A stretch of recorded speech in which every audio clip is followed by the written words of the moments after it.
जय हिंद साथियों, आपका स्वागत है गुरुजी टीचर एकेडमी में। आज इस क्लास में हम सीटेट 2020 के लिए ईवीएस पेडागोजी के इम्पोर्टेंट क्वेश्चन पढ़ेंगे, जिन्हें यदि आप पढ़ लेते हैं तो निश्चित ही यहाँ से आपको एग्जाम में बहुत हेल्प होगी। तो स्टार्ट करते हैं प्रश्न क्रमांक 1 से। प्राथमिक स्तर पर विज्ञान व सामाजिक विज्ञान को एक ही विषय पर्यावरण अध्ययन के तहत पढ़ाया जाता है। यह विज्ञान शिक्षण का कौन सा उपागम होगा? तो यहाँ पर राइट आंसर होगा ऑप्शन सी, एकीकृत उपागम। एकीकृत उपागम में क्या होता है? पर्यावरण अध्ययन के तहत किसी अन्य विषय जैसे विज्ञान हो गया, सामाजिक विज्ञान हो गया, अन्य विषय को शामिल किया जाता है। इसके बाद आएंगे हम प्रश्न क्रमांक 2 पर।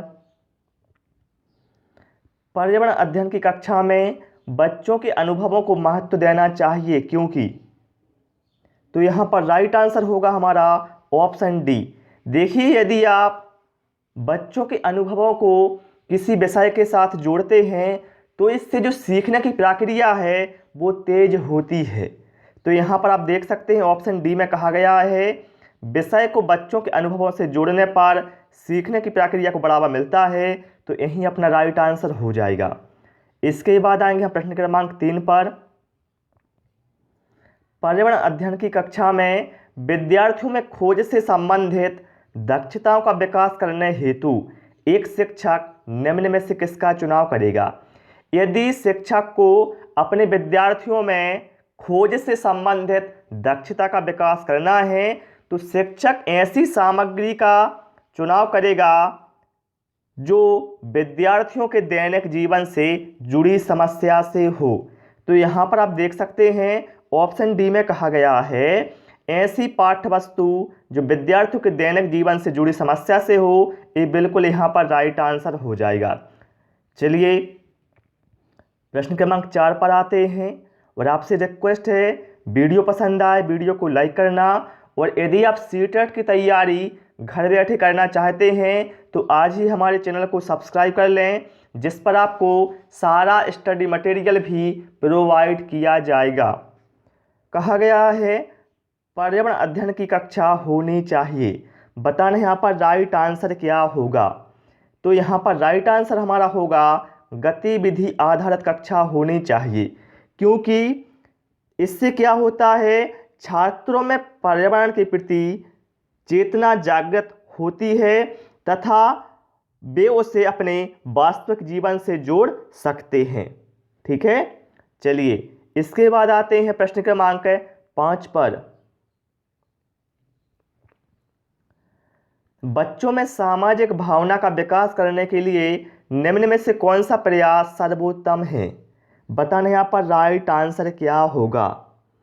तो यहाँ पर राइट आंसर हमारा होगा ऑप्शन सी, स्वास्थ्य स्पर्धा का माहौल तैयार करके बच्चों में सामाजिक भावना का जो विकास है वो सर्वोत्तम ढंग से किया जा सकता है। तो यहाँ पर आप देख सकते हैं बच्चों को स्वस्थ स्पर्धा के लिए तैयार करना ये बिल्कुल सही होगा यदि आप बच्चों में सामाजिक भावना का विकास करना चाहते हैं। ओके, इसके बाद आएंगे प्रश्न क्रमांक 6 पर। राष्ट्रीय पाठ्यचर्या की रूपरेखा 2005, जिसे कहा जाता है एनसीएफ 2005 के अनुसार प्राथमिक स्तर पर पर्यावरण अध्ययन शिक्षण का प्रमुख उद्देश्य होना चाहिए। तो यहाँ पर बताना है राइट आंसर क्या होगा? तो यहाँ पर राइट आंसर होगा इसके अनुसार एनसीएफ 2005 के अनुसार पर्यावरण अध्ययन शिक्षण का जो प्रमुख उद्देश्य है वो होना चाहिए कि आप कक्षीय अधिगम को विद्यालय के बाहरी जीवन से जोड़ें। तो ऑप्शन डी में यहाँ पर बिल्कुल राइट आंसर दिया हुआ है, ये अपने यहाँ पर राइट आंसर हो जाएगा। क्लियर? चलिए प्रश्न क्रमांक 7 पर आते हैं। पर्यावरण अध्ययन की पाठ्य पुस्तकों में कविताओं और कहानियों को शामिल करने का निम्नलिखित में से कौन सा उद्देश्य नहीं है? बताना यहाँ पर राइट आंसर क्या होगा? जो पर्यावरण अध्ययन की पाठ्य पुस्तक होती हैं इसमें कविता और कहानियों को शामिल करने का बताने में से कौन सा उद्देश्य नहीं है? तो ऑप्शन ए में क्या कहा गया है? शिक्षार्थियों में कल्पनाशीलता, सृजनात्मक योग्यता को बढ़ावा देना। भैया ये तो उद्देश्य होता है तो ये तो हो नहीं सकता। बच्चों में रुचि का विकास करना, ये भी उद्देश्य होता है, तो ये भी नहीं हो सकता। शिक्षार्थियों को आनंद और मजा उपलब्ध कराना, ये भी सही है। लेकिन ऑप्शन सी में क्या कहा गया है, नित्य और एक रस विषय वस्तु में बदलाव करना। तो भैया ये कविता और कहानियों को शामिल करने का उद्देश्य नहीं होता है पर्यावरण की पाठ्य पुस्तकों में। तो ऑप्शन सी यहाँ पर राइट आंसर हमारा हो जाएगा। और ये सारे वो क्वेश्चन हैं जो कि लास्ट ईयर एग्जाम में बार बार रिपीट हुए हैं, इसलिए आप लोग इन क्वेश्चनों को जरूर पढ़ लेना। चलिए, राष्ट्रीय पाठ्यचर्या रूपरेखा एनसीएफ 2005 के अनुसार कक्षा 1 और कक्षा 2 के लिए पर्यावरण अध्ययन के किसी पाठ्यक्रम या पाठ्य पुस्तकों की संस्तुति नहीं की है। इसके लिए सबसे उपयुक्त कारण है, बताना इसका क्या रीजन है। तो यहाँ पर राइट आंसर है, इसका जो मेन रीजन है वो है संदर्भ युक्त अधिगम परिवेश प्रदान करना। ऑप्शन डी यहाँ पर राइट आंसर साथियों हमारा हो जाएगा। चलिए प्रश्न क्रमांक 9 पर आते हैं। पर्यावरण अध्ययन के पाठ्यक्रम में उपविषयों के स्थान पर थीम को प्रस्तावित किया गया है, क्यों? बताना यहाँ पर राइट आंसर क्या होगा।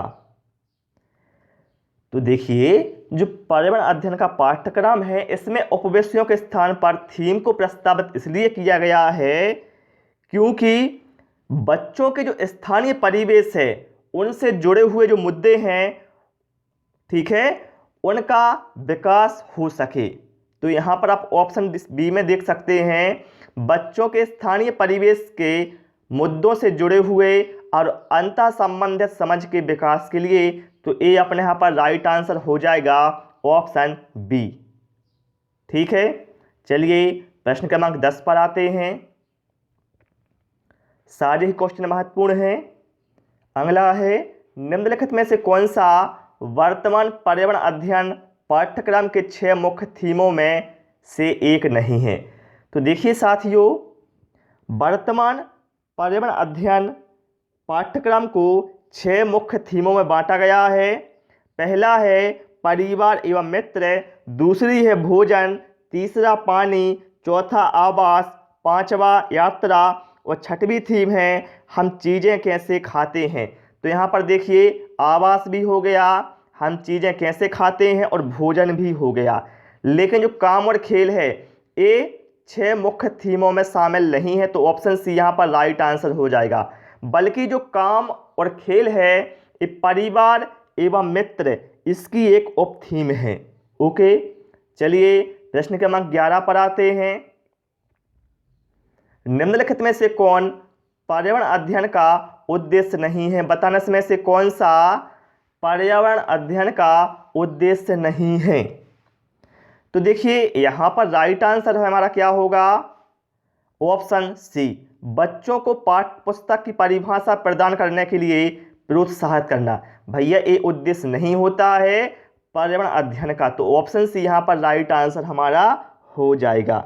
ओके, चलिए प्रश्न क्रमांक 12 पर आते हैं। देखते हैं क्या कहा गया है।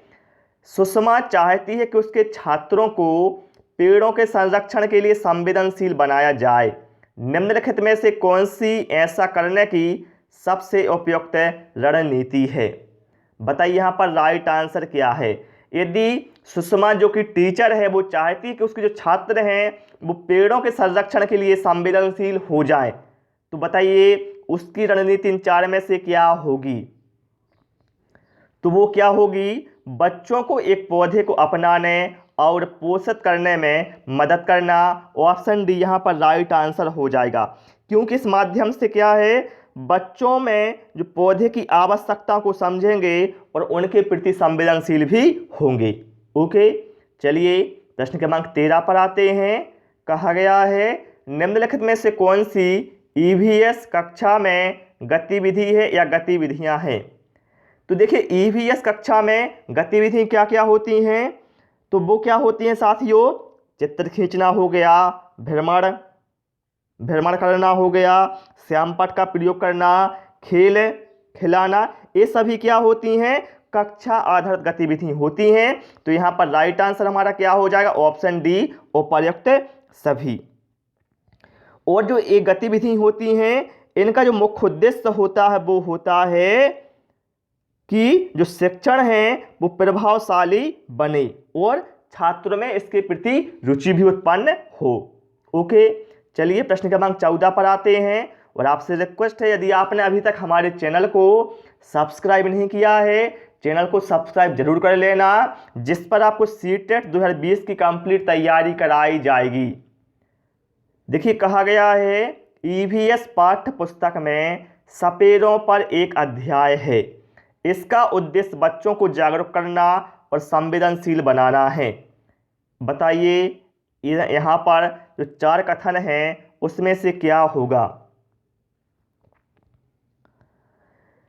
तो देखिए, इसका जो उद्देश्य है वो क्या है कि जो क्या कहते हैं, जो सपेरे हैं वो सांपों को नुकसान नहीं पहुंचाएं और उन्हें अपनी आजीविका से वंचित करने से पहले विकल्पों को प्रदान करने की आवश्यकता है।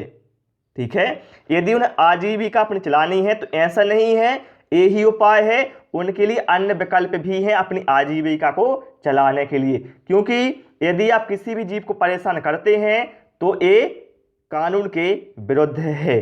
तो ऑप्शन सी यहाँ पर राइट आंसर हमारा साथियों हो जाएगा। तो डियर साथियों, उसमें हमने 14 क्वेश्चन इंक्लूड किए थे जो कि मैंने आपको बता दिए हैं। उम्मीद है आपको क्लास पसंद आई होगी। क्लास पसंद आई हो, रिक्वेस्ट है वीडियो को लाइक करें, वीडियो को शेयर भी करें। और यदि आपने अभी तक हमारे चैनल को गुरुजी टीचर अकेडमी को सब्सक्राइब नहीं किया है तो सब्सक्राइब करना ना भूलें। Thanks for watching this video.